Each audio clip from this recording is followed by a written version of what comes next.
Bonjour à tous, bienvenue aux nouveaux arrivants du groupe. Donc aujourd'hui, je souhaitais vous parler de l'effet Mandela et l'effet égrégore. L'effet Mandela a été découverte par la chercheuse Fiona Brown, qui est une chercheuse en paranormal. Elle a découvert, suite à un événement où elle a assisté, quelque chose de paranormal, c'est-à-dire qu'elle était persuadée que Nelson Mandela était mort en prison dans les années 80.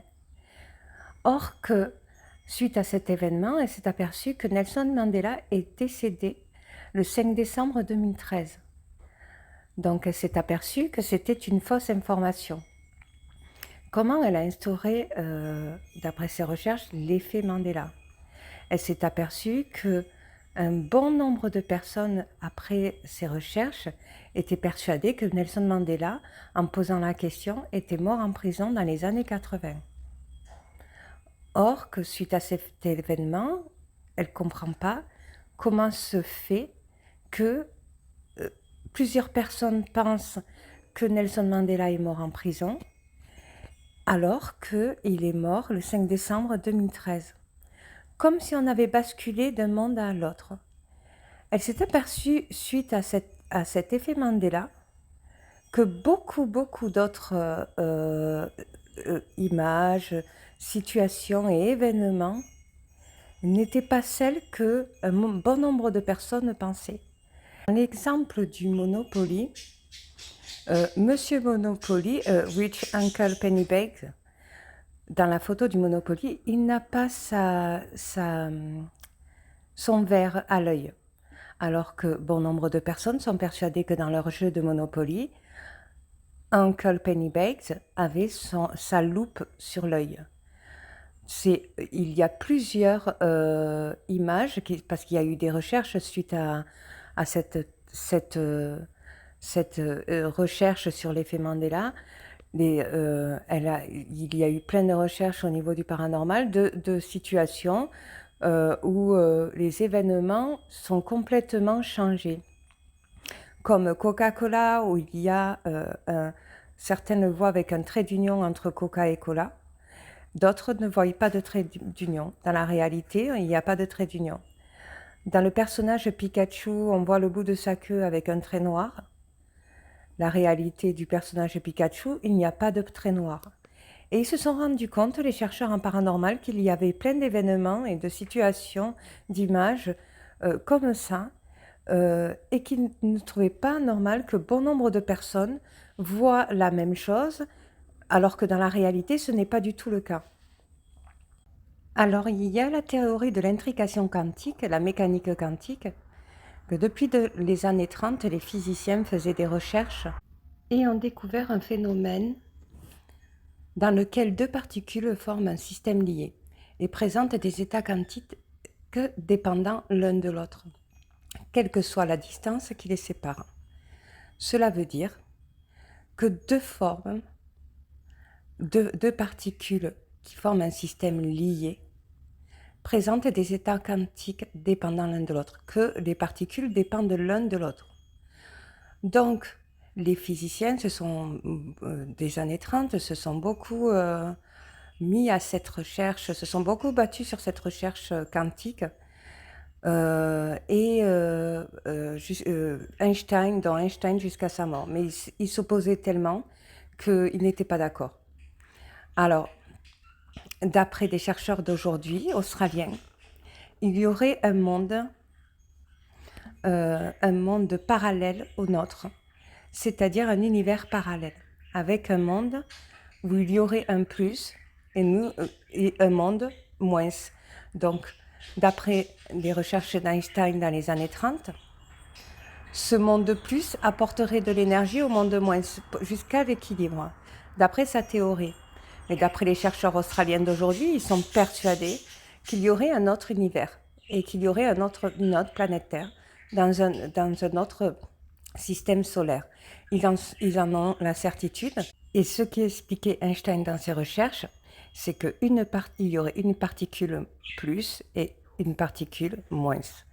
Donc, ce qui confirmerait aujourd'hui les recherches australiennes qui dictent bien qu'il y a un plus, un monde parallèle à l'autre, donc un monde opposé.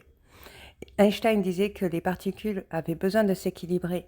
C'est pour ça qu'il y avait une particule moins, une particule plus, ce que les chercheurs australiens aujourd'hui expriment.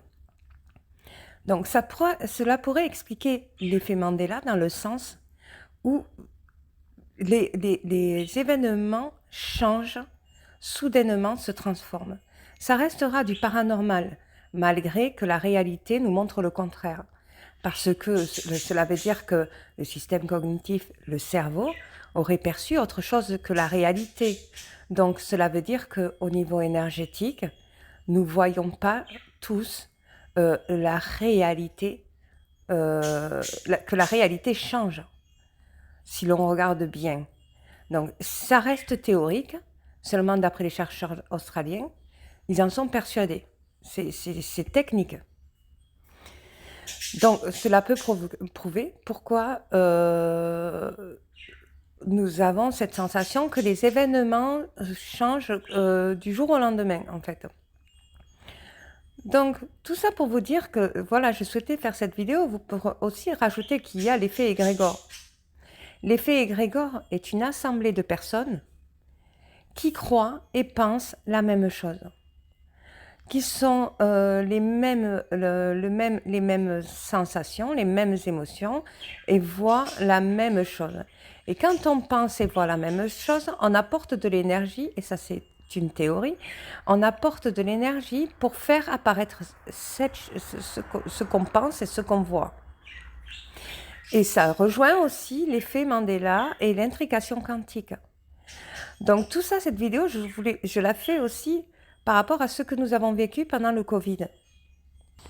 Le 12 mars 2020, la France a eu une allocution de notre président pour prévenir du confinement et du Covid qui était bien intégré en France. D'après les informations, il était en France depuis novembre 2019. Donc en fait, cette apparition soudaine a paniqué avec cette allocution, paniqué bon nombre de personnes. Nous voyons des informations tous les jours sur les décès, sur les hôpitaux surchargés, sur la peur de tout ce qui de l'OMS, la peur parce que personne ne connaît ce virus, et du coup il y avait plusieurs personnes dont le chakra du troisième œil était ouvert.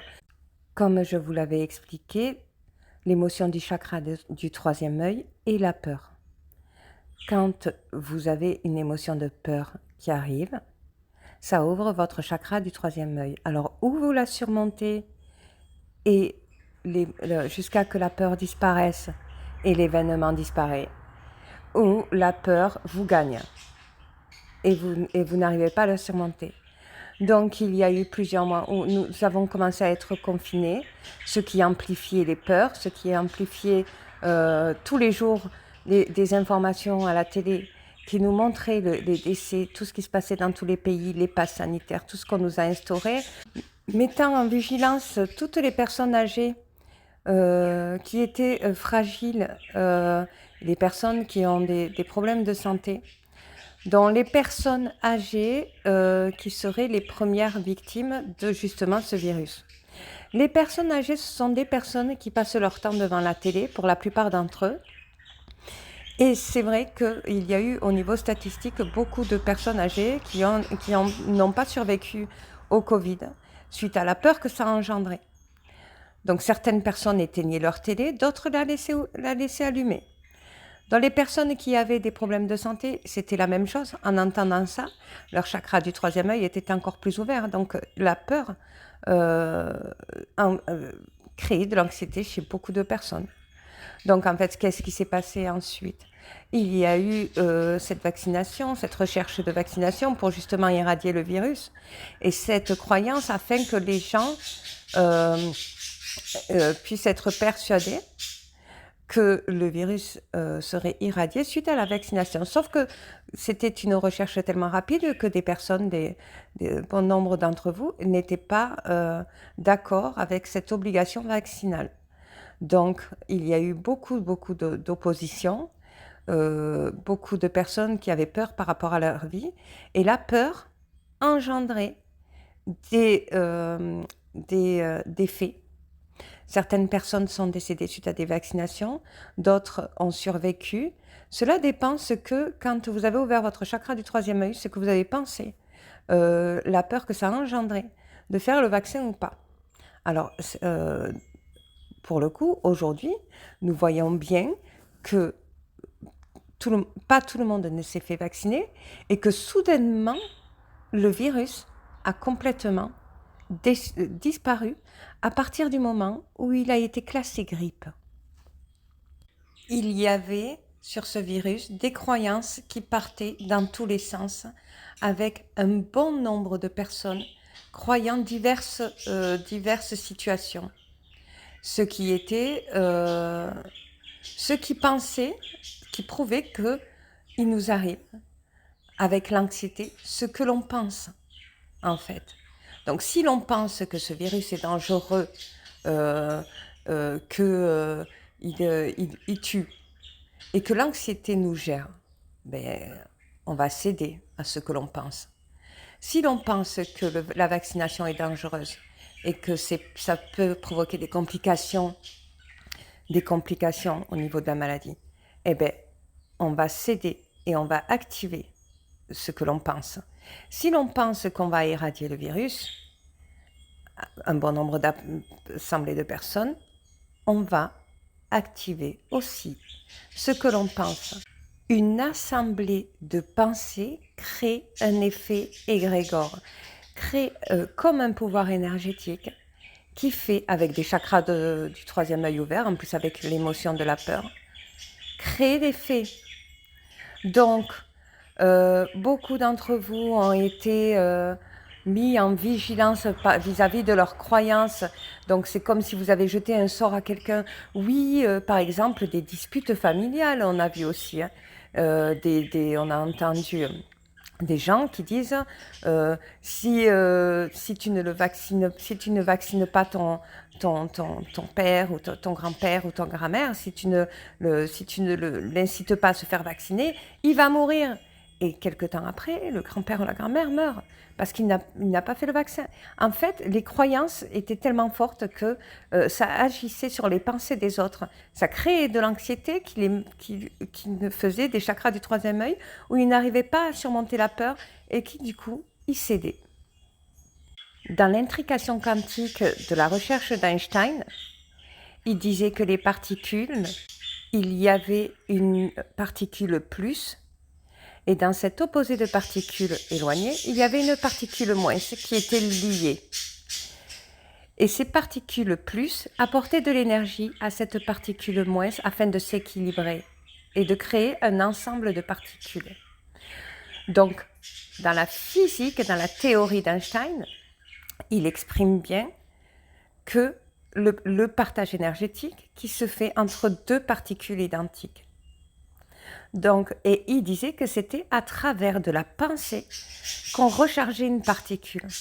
Donc, ce qui veut bien dire que les pensées et les croyances et les mots qui sont l'énergie de vos croyances peut toucher la croyance d'une autre personne et générer de l'anxiété. Donc, en gros, là, ce qui s'est passé, c'est que le virus du Covid a été classé grippe et nous avons basculé d'un monde parallèle comme l'effet Mandela, sauf qu'on a quand même aujourd'hui le souvenir de ce qu'on a vécu parce que c'était tellement amplifié, tellement impressionnant qu'on a quand même le souvenir qu'on a vécu confiné. On a vécu avec beaucoup de restrictions et on a vécu avec beaucoup de peur. Ce qui a fait que là, aujourd'hui, c'est comme quand nous voyons le monde d'aujourd'hui, si on avait vécu quelque temps dans un monde parallèle.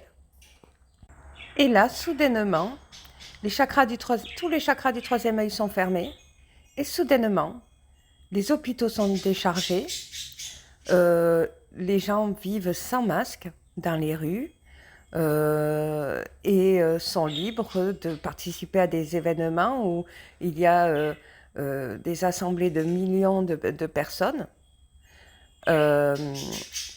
Et nous voyons que nous avons basculé d'une vie à une autre. Alors, à la différence de l'effet Mandela est un faux souvenir. Que là, nous avons pour l'instant un vrai souvenir. Mais ce qui veut dire que dans quelques années, cet événement du Covid peut être aussi transformé en faux souvenir. Car les croyances en ce virus, en ce vaccin, étaient tellement diversifiées. Plusieurs assemblées de personnes croyaient différemment. Donc ça peut créer des effets Mandela complètement différents. D'autres diront on a vécu ça, d'autres diront on a vécu ça, parce que dans leurs croyances, ils ont intégré des croyances complètement différentes selon leurs pensées. Donc, aussi pour vous dire que le docteur Bruce Lipton a fait 20 ans de recherche sur la biologie des croyances. Il a bien confirmé selon ses recherches que tout venait de la pensée. Donc la pensée crée vraiment des faits et une assemblée de pensées crée un énorme fait dans le monde qui peut basculer dans un monde opposé au nôtre, dans l'énergie que l'on met dans nos pensées, dans nos croyances. Alors certains peuvent théoriser ça en se persuadant que il y aurait une autre planète Terre, comme d'après ces recherches australiennes, où nous vivions d'une autre manière de vivre, plus ou moins, selon aussi ce qu'exprime Einstein. Il y a plusieurs possibilités. Les physiciens d'aujourd'hui sont toujours dans la recherche de l'intrication quantique et ils ont beaucoup avancé. Ils savent beaucoup de choses que nous ne saurons pas, qu'ils ne vont pas établir au jour, mais ils expriment bien qu'il y a une forte possibilité. Au niveau de l'effet Mandela, vous vous apercevrez si vous faites des recherches qu'effectivement il y a des choses dont vous croyez qui ne font pas partie du tout de la réalité alors que vous en étiez persuadé. Ça reste d'ordre paranormal dans le sens où il y a des preuves photos et des preuves visuelles que les choses se sont transformées du jour au lendemain, selon notre croyance. Pour vous dire que le cerveau est très puissant, pour vous dire d'être vigilant selon vos croyances aidantes, ne laissez pas percuter vos croyances en croyances limitantes selon les influences énergétiques extérieures. Par exemple, quelqu'un vient vous voir et vient vous faire peur selon ses croyances à lui, ou limite vos croyances alors que vos croyances sont aidantes. Il peut transmuter vos croyances en croyances limitantes et vous empêcher d'accéder à vos objectifs. C'est comme si on vous jetait un sort. Les accords toltèques l'expriment très bien quand ils disent que Dieu a donné un pouvoir à l'être humain qui est la parole. La parole, c'est de l'énergie. La parole peut faire peur. La parole peut mettre en colère. La parole peut rendre malade. C'est-à-dire que quand vous vous mettez en colère contre quelqu'un, ou quand vous dites « Oh là là, mais qu'est-ce que tu es pâle, tu m'as l'air malade », il peut intégrer une anxiété chez l'autre qui crée justement des effets, des symptômes qui peut lui faire le persuader qu'il est malade. Donc, comme quoi, qui peut lui faire penser, donc il fait agir tout son cerveau, qui fait apparaître des faits, qui ouvre son chakra du troisième œil et qui fait apparaître des faits. Donc du coup, voilà, j'espère que cette vidéo vous aura plu. Pour la prochaine vidéo, je vous parlerai des 7 péchés capitaux. Qu'est-ce que les 7 péchés capitaux? La colère, l'avarice, la jalousie, l'orgueil, la gourmandise, la paresse, la luxure. Donc, pour la prochaine vidéo, je vous expliquerai qu'est-ce que c'est que ces 7 péchés, pourquoi c'est un péché, qu'est-ce que l'on peut semer si l'on commet un de ces 7 péchés, qu'est-ce que le karma peut vous renvoyer dans votre vie en commettant ce péché, car beaucoup le commettent sans s'en rendre compte avec son subconscient. Je vous fais de gros bisous et je vous dis à la prochaine vidéo.